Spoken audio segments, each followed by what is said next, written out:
Welcome all student, Nifty का analysis देख लेते हैं कल के लिए। साथ में सेंसेक्स को भी कवर करेंगे, मंथली एक्सपायरी सेंसेक्स की।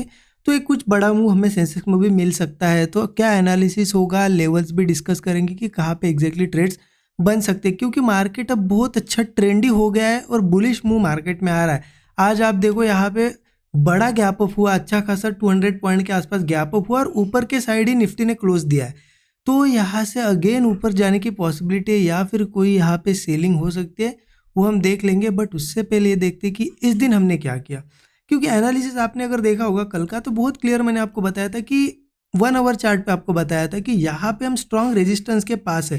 मैंने आपको क्या बताया था कि यहाँ से अगर ऊपर जाना है मार्केट को तो यहाँ ओपन होकर स्लोली नहीं जा पाएगा, इसको गैप अप ही करना पड़ेगा, अदरवाइज ओपनिंग से ही बहुत बड़ी कैंडल बनानी पड़ेगी। राइट, मार्केट ने चूज किया आज गैप अप होना। गैप अप हुआ तो क्लियर था कि इतना अच्छा स्ट्रॉन्ग रेजिस्टेंस ब्रेक हुआ है, मार्केट यहाँ पे गैप अप हुआ है, मतलब यहाँ पे हमें बुलिश ट्रेड प्लान करना है। और उसी हिसाब से मैंने भी ट्रेड प्लान किया है, प्रॉफिट भी निकाला है। ये ट्रेड भी आपको दिखा देता हूँ कहाँ पे लिया, ठीक है, जो कि बिल्कुल मॉर्निंग में हमने ट्रेड प्लान किया था। सभी स्टूडेंट्स को पता है, जैसा कि स्टूडेंट ग्रुप में मैंने शेयर भी कर दिया था। तो सबसे पहले यहाँ पे देखते हैं कि कहाँ पे ट्रेड लिया। तो वो ट्रेड यहाँ पे बना था मॉर्निंग में, जैसे ही ओपन हुआ सस्टेन करने लगा, यहाँ पे ब्रेकआउट पे ट्रेड बनाया और एक ऊपर ट्रेंड लाइन थी उसका हमारा यहाँ पे एक हमारा व्यू था कि वो एक टारगेट हमें मार्केट देगा। मैं आपको दिखाता हूँ कब लिया था ट्रेड, आपको क्लियर हो जाएगा। ये देखिए, स्टूडेंट ग्रुप में मैंने शेयर कर दिया था, जैसे डेली शेयर करता हूँ मैं। क्लियर आप यहाँ पे देख सकते हो, 9:27 पे मैंने क्लियर बताया था कि यहाँ से बुलिश मूव एक्सपेक्टेड है। एक ट्रेंड लाइन भी थी, ये बहुत अच्छी ट्रेंड लाइन है। यहाँ तक का एक इनिशियल टारगेट मैं एक्सपेक्ट कर रहा था और मार्केट ने वो दे भी दिया, आप देख सकते हो। देखिए ये यहाँ पे एंट्री बनी और यहाँ तक का एक टारगेट। अब यहाँ पे क्लियरली क्वांटिटीज कुछ बुक हुई, क्योंकि क्लियर था कि इतना गैप अप करके ऊपर आया और इंपॉर्टेंट ट्रेंड लाइन है, गिर भी सकता है। तो यहाँ पे एक बुकिंग हुई थी। अगला फिर ट्रेड एक प्लान हुआ। अगला ट्रेड कहाँ प्लान हुआ, देखिए यहाँ पे मतलब ये तो पहला ट्रेड हो गया। देखिए ट्रेंड लाइन के पास बुकिंग कितनी ज़्यादा इंपॉर्टेंट होती है। ट्रेंड लाइन के पास से मार्केट फिर से आया जहाँ पे हमने एंट्री ली, मतलब अगर यहाँ बुक नहीं करते तो कॉस्ट पे निकलना पड़ता। राइट, तो डिसीजन लेना प्रॉफिट बुकिंग का बहुत ज़्यादा इंपॉर्टेंट है, ठीक है। तो ये एक फर्स्ट ट्रेड था। उसके बाद जब मार्केट वापस ऊपर आया, सस्टेन करने लगा, तो क्लियर हुआ था कि ट्रेंड लाइन ब्रेक कर दिए, रीटेस्ट भी कर दिया है, ऊपर जाएगा। मैंने बता भी दिया कि रीटेस्ट के बाद ऊपर जा सकते हैं। और इसके बाद आपने रिजल्ट देखा, मार्केट ऐसा ऊपर ही रहा है। बट इतना इजी नहीं था कि यहाँ ट्रेड लेके पैसा बन जाए। यहाँ पे मैंने क्लियर बताया था, जब मार्केट साइडवेज जैसा बिहेव कर रहा था, क्लियर मैंने बताया था कि ऊपर जाना है तो बड़ी कैंडल्स बननी चाहिए, ग्रीन कैंडल्स। और आप देखो जो भी ऊपर जाते हो बनिए, कुछ बड़ी ही कैंडल्स से मार्केट ऊपर गया, क्योंकि इतना स्लो मोमेंटम जब रहता है ना मार्केट। देखिए ऑलरेडी गैप अप हुआ है, गैप अप के बाद ट्रेंड लाइन भी ब्रेक की, उसके बाद स्लो मूव में जाना पॉसिबल ही नहीं होता, उसको बड़ी कैंडल्स ही चाहिए। इसलिए मैंने यहाँ पे बता दिया था कि होल्ड करना है, छोटे स्टॉप लॉस के साथ होल्ड करो, अदरवाइज यहाँ पे एग्जिट करो। यहाँ पे सिंपल है। देखिए मेरा फंडा क्या होता है कि अगर इंट्राडे हम कर रहे हैं, देखिए अगर हम इंट्राडे कर रहे हैं, आपको मॉर्निंग में एक ट्रेड मिल जाए, कुछ भी जो भी प्रॉफिट बने, उसके बाद वो प्रॉफिट मार्केट को वापस मत दो। क्योंकि क्या होता है ना, ट्रेडिंग में हम आते किस लिए, सबसे पहले आते हैं लोग प्रॉफिट बनाने के लिए कि चलो कुछ पैसा बनाया जाए, लेकिन वो चीज़ भूल जाते हैं। वो ट्रेडिंग में इतने व्यस्त हो जाते हैं कि वो ये भी भूल जाते हैं कि हम यहाँ पे प्रॉफिट बनाने के लिए आ रहे हैं, ठीक है। हम इतना इम्पोर्टेंट हमारा टाइम, हार्ड एंड मनी किस लिए लगा रहे हैं मार्केट में, कि यहाँ पे ये टाइम मनी जो लगा रहे हैं कि इससे कुछ रिटर्न्स मिले। और जब मार्केट प्रॉफिट आपको देता है तो आप उसमें सेटिस्फाई नहीं होते हो, आपको लगता है कि और चाहिए में क्या होता है कि मार्केट वापस भी दे देता है। हाँ, और लो ट्रेड, मैं भी 2 ट्रेड किस दिन 3 ट्रेड भी प्लान करता हूँ, लेकिन वैसी सिचुएशन होनी चाहिए। हमें पता है यहाँ एक अच्छा मूव था, इसके बाद यहाँ साइडवेज जैसा बिहेवियर है, प्रीमियम भी नहीं बढ़ रहा है, तो ये अनुकूल स्थिति नहीं है हमारे लिए कि इसमें पैसा बने, ठीक है।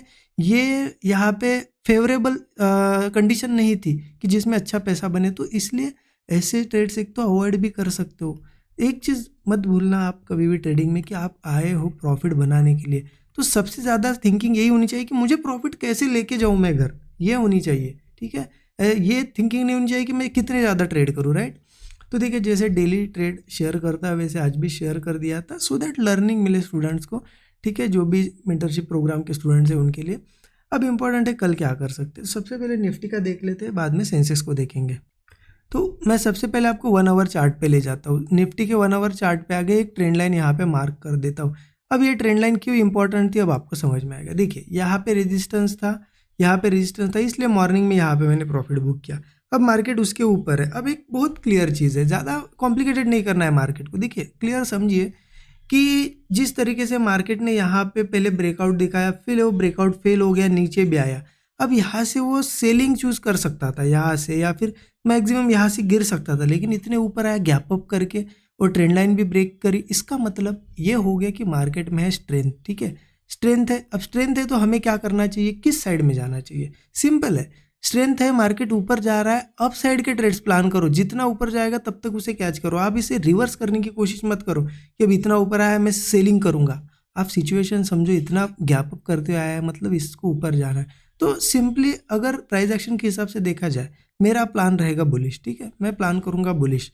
अब प्लान सिंपल यही है कि मार्केट जब तक इस ट्रेंड लाइन के ऊपर है बिल्कुल ट्राई करेंगे हम बुलिश ट्रेड। चलो 15 मिनट चार्ट पे बताता हूँ और थोड़ी क्लियरिटी आती है। देखिए ये है ट्रेंड लाइन, राइट, इसके हम ऊपर है। तो थिंकिंग यही है मेरी कि मार्केट एक तो बुलिश है तो हो सकता है सीधा गैप अप भी हो। ठीक है, वो अलग बात है। लेकिन अगर मार्केट इस ट्रेंड लाइन के कहीं पे भी ऊपर ऊपर रहता है, मान लो ये 24,210 लेवल पकड़ लो, इसके ऊपर मान लो फ्लैट ही ओपन हुआ या छोटा गैप अप हुआ या थोड़ा बड़ा गैप अप, एक ही चीज़ देखूंगा मैं कि कब मार्केट सस्टेन करे। गैप अप के केस में हम देख सकते हैं कि चलो रिट्रेस करे लेकिन उसके बाद सस्टेन करे। यहाँ पे भी वही देखना है कि सस्टेन करे वो मार्केट।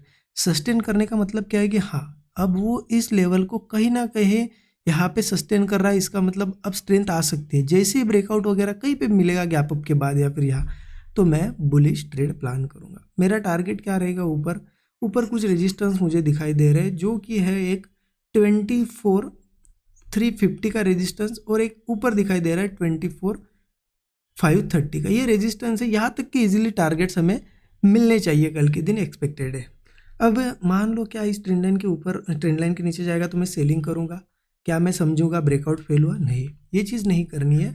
देखिए मार्केट है बुलिश, कभी कभी ज़रूरी नहीं कि ट्रेंड लाइन के ऊपर ही रिटेस्ट ले, थोड़ा हो सकता है नीचे भी जाए लेकिन फिर ऊपर आ सकता है। इसलिए जब तक इस ट्रेंड लाइन के नीचे अच्छा खासा जाके एक दिन क्लोज नहीं करता और सेकंड डे फिर यहीं पे ट्रेड नहीं करता है, तब तक मैं यहाँ पे सेल साइड के ट्रेड्स थोड़े से अवॉइड ही करूँगा, क्योंकि मार्केट में बहुत ज़्यादा स्ट्रेंथ है। इसके नीचे भी कहीं थोड़ा रहता है और मुझे दिखता है कि हाँ सपोर्ट बना रहा है और नीचे नहीं आ रहा है, फिर से ऊपर की तरफ ही निकल रहा है, तो यहाँ पे भी मेरा प्लान कॉल साइड का ही रहेगा। ठीक है, क्लियर हो गया। क्या करूँगा मैं यहाँ पे, सेंसेक्स का देख लेते हैं। सेंसेक्स में क्या कर सकते हैं। सेंसेक्स और निफ्टी का चार्ट कोई इतना अलग नहीं है, फिर भी यहाँ पे एनालिसिस हम देख लेते हैं। सेंसेक्स का मैंने डायरेक्टली 1 आवर चार्ट ही लगा रखा है। यहाँ पे भी मैं ट्रेंड लाइन मार्क करता हूँ, लेकिन एक चीज़ यहाँ पे देखने को मिलेगी आपको अलग थोड़ी निफ्टी से। सेंसेक्स ने अभी तक ये लेवल जो है ट्रेंड लाइन है टेस्ट नहीं की है, तो सेंसेक्स में पॉसिबिलिटी ये बहुत ज़्यादा है कि ऊपर आए, क्योंकि ये एक बहुत इंपॉर्टेंट ट्रेंड लाइन है जहाँ से पहले एक बार दो बार बड़े मूव्स आ चुके। इतना ऊपर आया है तो ट्राई करेगा सेंसेक्स इसको टेस्ट करने के लिए। ठीक है, तो इसीलिए सेंसेक्स में मेरा व्यू तो बुलिश ही है। फिर भी मैं 15 मिनट चार्ट पे बताता हूँ आपको करना कैसे है ट्रेड। तो ट्रेड करने का बिल्कुल सिंपल सा यहाँ पे फंडा है। सेंसेक्स में ये लेवल आ रही है 77,900 के पास। ठीक है, तो सेंसेक्स में अच्छा ट्रेड बड़ा टारगेट कब मिलेगा, यहीं पे ओपन हो सेंसेक्स का थोड़ा नीचे हो, क्योंकि जितना नीचे मिलेगा उतना यहाँ से इस लेवल तक का टारगेट हमें मिलेगा, मतलब इतना बड़ा मूव मिलेगा। ठीक है, तो यहाँ पे ब्रेकआउट पे हम ट्रेड प्लान कर सकते हैं। अब होगा क्या, इस ट्रेंड लाइन के आसपास ही ओपन हुआ तो फिर स्टॉप लॉस छोटा रहेगा, स्टॉप लॉस के हिसाब से उतना टारगेट नहीं मिलेगा। ठीक है, इसलिए थोड़ा नीचे मिले तो अच्छा है, या गैप अप होता है तो फिर वेट करो। 76,900 रेजिस्टेंस है, इसके ऊपर जाके जब सस्टेन करेगा और फिर आपको स्ट्रेंथ दिखती है तो प्लान करो।